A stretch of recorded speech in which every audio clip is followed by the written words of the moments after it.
भगवद गीता अध्याय 1 अर्जुन विषाद योग श्लोक 39 से 41।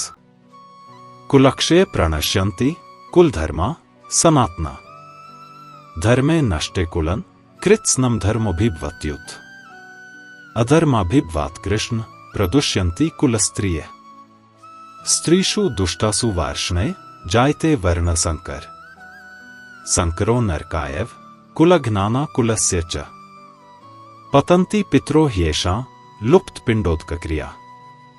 जब परिवार नष्ट होता है तब उसके साथ जुड़ी हुई सनातन परंपराएं और धर्म भी नष्ट हो जाते हैं, और जब धर्म समाप्त हो जाता है तब पूरा कुल अधर्म के प्रभाव में आ जाता है।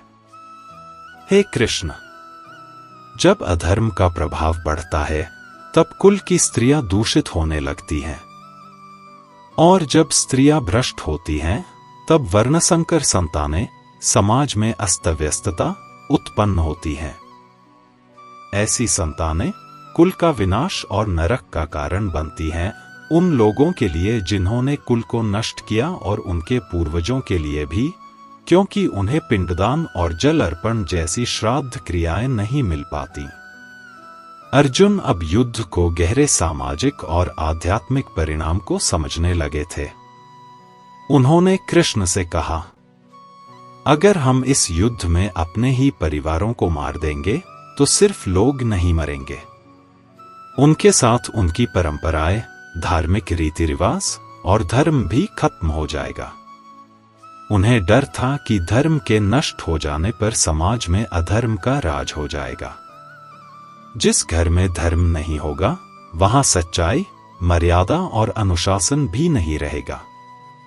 अर्जुन ने आगे कहा, जब अधर्म बढ़ता है तो स्त्रियां असुरक्षित हो जाती हैं और उस समाज की अगली पीढ़ी भ्रमित होती है। लोग अपना कर्तव्य भूल जाते हैं। अच्छे और बुरे में फर्क करना मुश्किल हो जाता है। इसका परिणाम वर्णसंकर यानी ऐसी संतानें जिनकी पहचान, संस्कृति और नैतिक दिशा स्पष्ट नहीं होती। ऐसे बच्चे आगे जाकर समाज में और अधिक अराजकता फैलाते हैं।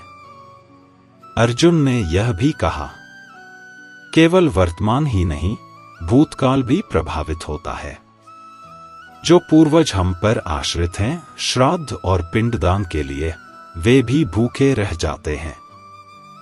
अगर उनका स्मरण और सेवा नहीं होगी तो वे भी पीड़ा में चले जाते हैं।